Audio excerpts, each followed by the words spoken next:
सबसे पहले जो भी बाहर हैं उनसे निवेदन करूंगा कि अंदर आकर बैठ जाएं। जो भी हमारे सदस्य बाहर हैं उनसे निवेदन है कि अंदर आकर बैठ जाएं। आज का बैठक बहुत ही खास है। आदरणीय राष्ट्रीय अध्यक्ष महोदय बड़े भाई राजकिशोर शर्मा जी, हमारे बड़े भाई डॉक्टर जेपी सिंह जी, जिनके आशीर्वाद से, जिनके सहयोग से आज हम सब यहाँ बैठे हैं। हमारे गुरु जी हुए हैं। चलिए, एक और डॉक्टर साहब हैं और बड़े भाई राष्ट्रीय महासचिव कुंदन जी, धर्मेंद्र जी, लोकसभा के जो प्रत्याशी हमारे बीच उपस्थित हैं, मैं उनका स्वागत करता हूं, अभिनंदन करता हूं, चंदन बंदन करता हूं। साथियों, काफी दिनों से हम लोग पार्टी रट रहे हैं, लेकिन पार्टी का जो काम है, पार्टी के सदस्यों का जो काम है, पार्टी के पदाधिकारियों का जो काम है, वो वाकई में हम लोग नहीं कर रहे हैं। वो चाहे हमारे कोई भी पदाधिकारी हो, हम खुद क्यों ना हो। आज इसी के लिए ये मीटिंग रखा गया है कि पार्टी के कार्य को कैसे होगा, पार्टी में अधिक से अधिक लोग कैसे जुड़ेंगे। विधानसभा चुनाव हमारे सर पर है और अभी तक हम प्रत्याशी का गणन नहीं कर पाए कि हमारे कितने प्रत्याशी हैं। प्रत्याशी बहुत हैं, लेकिन नाम हम लेकर नहीं आ पा रहे हैं। ये हमारी कमजोरी है। मैं आपको आईना दिखाना चाहूंगा कि आपके सामने जनसुराज जो कल तक कहता था कि मुझे पार्टी नहीं बनाना है, मुझे राजनीति नहीं करना है, लेकिन आज बिहार में अगर राजनीति का सबसे बड़ा चोर व्यक्ति कोई है तो वो प्रशांत किशोर है। मैं उस राजनीति को चाणक्य उसे नहीं कहूंगा। राजनीति का सबसे बड़ा चोर अगर कोई बिहार में है तो वो प्रशांत किशोर है। उसने बिहार के लोगों को गुमराह किया और कर रहा है। बिहार के लाखों युवाओं को वो गुमराह कर रहा है। और आप जनतंत्र आवाज पार्टी बनाकर सच्चे लोग, ईमानदार लोग अपने घरों में बैठे हैं और एक पैमान आपके गांव में जाता है, आपके टोला मोहल्ला में जाता है, आपके घर से आपके युवाओं को छीन कर उसका भविष्य चौपट करने पर लगा हुआ है। जगिए। अगर आप लोग नहीं जगेंगे तो बिहार पहले से ही खोखला राज्यों में गिनती आता है और भी खोखला होते जाएगा। आज बड़ी बड़ी पार्टियां बिहार में आती है, बड़े बड़े दावे करती है। कोई 2500 का योजना चलाता है, माई बहन योजना चलाता है, जिसकी अपनी घर में माँ बहन हिफाजत से नहीं रहती है, जिसकी अपनी बहू बेटियों को इज्जत करना जो नहीं जानता है, जिसके पार्टी के गायक गाना गाता है, ये तैयार जेडीए के मान लिया रे। वो देश की महिलाओं को, राज्य की महिलाओं की सुरक्षा की और मान सम्मान योजना की बात करता है। आपकी पार्टी में ऐसा नहीं है। आपके पार्टी में कोई ऐसा व्यक्ति बताइए जो आपके महिलाओं का मान सम्मान नहीं करता हो।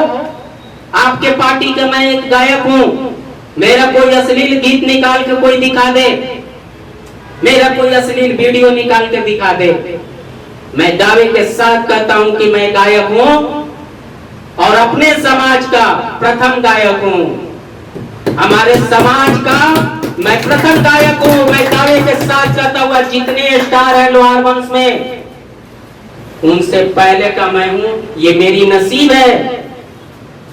हर पढ़ने वाला स्टूडेंट टीचर नहीं बन जाता है, हर मजदूर अमीर नहीं बन जाता है, हर student MP MLA IAS IPS नहीं बन जाता है। हर क्षेत्र में वो लागू है। मैं गायक बनने आया था, बहुत कुछ बन गया। आज आपके सामने लीडर बन के मेरे नसीब में जो था मेरे साथ हो रहा है। मैं पार्टी के विस्तार की बात पर आज ये बैठक रखा हूँ। राष्ट्रीय अध्यक्ष महोदय से कई बार बात हुई, महासचिव महोदय से कई बार बात हुई, जगह की कमी थी। मेरे एक आवाज पर मेरे बड़े भाई डॉक्टर जेपी सिंह ने कहा कि बबुआ ये तुम्हारा ऑफिस है, तुमको जब मीटिंग रखना है रख ले। मैं इसका शुक्रगुजार हूँ कि इन्होंने इतना बड़ा प्यार मुझे दिया। आपको ऐसे ऐसे लोग मिलेंगे जो आपको हर तरह से मदद करेंगे। आप अपनी मानसिकता को बढ़ाइए, आप अपनी सोच को बढ़ाइए। अभी एक हमारे भाई ने कहा कि मैं जाता हूं तो जात के लोग ऐसे बोलते हैं वैसे बोलते हैं। क्यों नहीं बोलेगा भैया? आप पार्टी के काम कीजिएगा और जात की बात कीजिएगा, जनता की बात कीजिए। चाहे वो लोहार हो, बढ़ई हो, सुनार हो, कसेरा हो, तुषाद हो, चमार हो, अहीर हो, जो भी हो, वो आपके लिए जात नहीं, आपका जनता है, आपका वोटर है। आप उसका मान सम्मान दीजिए। आज प्रशांत किशोर जात के पंडित, कितने लोग यहाँ उपस्थित जानते हैं कि वो जात के पंडित है? ऐसे बहुत से लोग हैं। आज विजय सिन्हा टाइटल से श्रीवास्तव सिन्हा लिखते हैं, आप समझते होंगे लाला जी हैं। उनका बेटा भरद्वाज लिखता है। तो टाइटल किसका है भैया? कौन से जात में उनको हम गिनती करेंगे? जात पर कभी वोट मांगने मत जाइए, जमात पर कभी वोट मत मांगिए, जनता पर वोट मांगिए। जनता के काम को देखिए कि अगला के पास हम गए तो क्या कहें कि ये हमारे पक्ष में आए।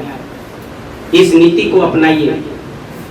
हमारे पार्टी में उतने बड़े बड़े नेता नहीं है, लेकिन दूसरों से भी हम सीख सकते हैं।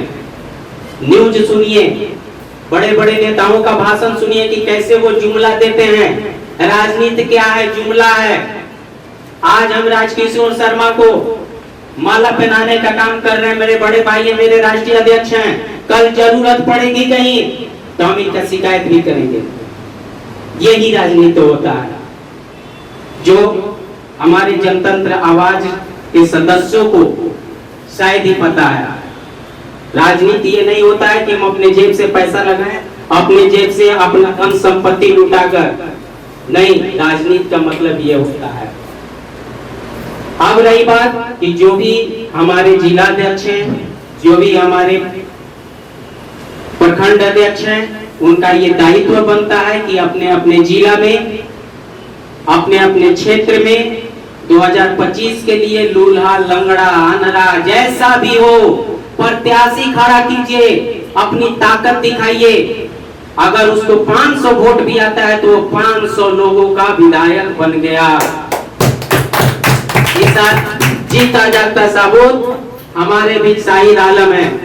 लोकसभा में जब इनको प्रेरित करके खड़ा किया गया, इन्होंने प्रचार नहीं किया और मैं 9 दिन का भगवत जागरण में प्रोग्राम में चला गया। जब प्रोग्राम से फ्री उनसे पूछे तो कह रहे कि सर हम प्रचार कहाँ किए। मैंने इसको डांटा कि क्या आप कर रहे हैं महाराज, इतना टॉप क्षेत्र से आप खड़ा हैं और प्रचार नहीं किए।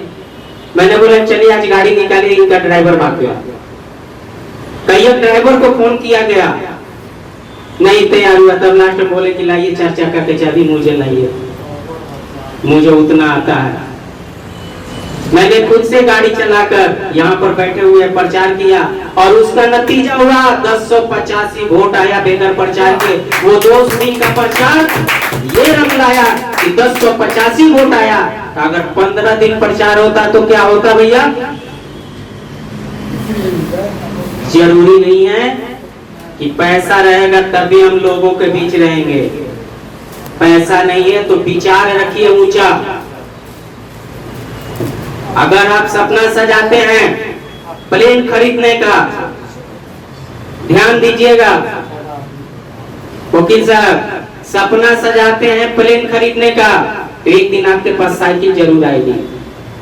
क्यों? कि आप तो पैसा इकट्ठा करेंगे प्लेन खरीदने के लिए। आपका मन रोज लुभाते रहेगा कि कितना जमा हुआ भैया, कितना जमा हुआ। रोज उसको गिनिएगा, पता चलेगा कि 10,000 रुपया इकट्ठा हो गया। तो कहे चलो एगो रेंजर साइकिल खरीद लेते हैं। टारगेट क्या था आपका? प्लेन। आपके पास क्या आया? साइकिल। तो सपना सोच बड़ा रखिए। जब तक सोच बड़ा नहीं रखिएगा जिंदगी में कुछ नहीं कर पाइएगा। आज हम जिस कुर्सी पे बैठे हैं, इस पटना में 20 वर्षों से राज कर रहे हैं। तो मेरी टारगेट थी स्टार बनने का, हीरो बनने का, जिसके लिए बड़े भैया यहीं पर हैं, बहुत हम मार भी खाए हैं, लेकिन मेरी अपनी सोच, मेरी अपनी जीत आज मुझे बॉम्बे तो नहीं बैठाया, लेकिन पटना में बैठा दिया। मैं कहां जाने वाला था? बॉम्बे, और आकर पटना में बैठ गया। लाख मुसीबत सही, लेकिन अपने पद पर, अपने मंजिल पर अड़े हुए हैं। तो आप अड़ना सीखिए, आप लड़ना सीखिए, डरना मत सीखिए। आप पार्टी के पास जाइए, क्षेत्र में जाइए, अपने आप को उतना दुरुस्त करके जाइए कि अगर कोई किसी तरह का सवाल करे तो उसको जवाब हम दे सकें। हमारे ऑफिस में बड़े बड़े नेता आते हैं, बड़े बड़े लोग आते हैं। हमारी एजुकेशन क्या भी है? मैट्रिक है, ग्रेजुएशन, टाई बांध के लोग आते हैं और मुझे प्रणाम करके जाते हैं। मुझे नहीं प्रणाम करते हैं, वो मेरी सोच को प्रणाम करते हैं। अपनी सोच को बदलिए, अपनी सोच को ऊंचा रखिए, अपने विचार को ऊंचा रखिए। क्षेत्र में जाइए, लोगों से बात कीजिए, पार्टी के उद्देश्यों को बताइए। आपके पास पार्टी का नियमावली नहीं है, रूल रेगुलेशन नहीं है, अध्यक्ष महोदय को फोन कीजिए, हमको फोन कीजिए। जितने भी सदस्य हैं पार्टी के, एक दूसरे के पास नंबर रहना चाहिए। किसी भी तरह का क्षेत्र में कोई घटना होती है, उसका वीडियो बनाइए, उसमें बढ़ चढ़ कर हिस्सा लीजिए, वो वीडियो हम तक पहुंचाइए। मैं उसे न्यूज पर रिलीज करूंगा और आपकी आवाज को बुलंद करूंगा। जितने भी पार्टी हैं, सबका अपना एक न्यूज चैनल है। कई एक न्यूज चैनल बना के रखे हैं केवल अपनी बातों को लोगों तक पहुंचाने के लिए। आपका भी न्यूज चैनल है, एबीएल न्यूज। इसका कोई मैसेज आता है, आप उसको फॉरवर्ड कीजिए, लाइक कीजिए, सब्सक्राइब कीजिए, कमेंट कीजिए, क्योंकि इस न्यूज में जब आप इसका डिस्क्रिप्शन पढ़ेंगे तो आपको मिलेगा कि इसके कमाई के 10% अर्निंग जो है वो गरीबों के लिए जाएगा। तो कल ये आपका हिम्मत है, आपके पार्टी को अर्थ से जोड़ने वाला ये हिम्मत है, इसलिए इसे भी मजबूत कीजिए। और बातें बहुत सारी है और कार्यक्रम बहुत सारा है। आज हम लोग कुछ लोगों को सदस्य और पदाधिकारी के पद पर बैठाने वाले भी हैं। तो मैं चाहूंगा कि अपनी बातों को यही समाप्त करें। बहुत बहुत धन्यवाद।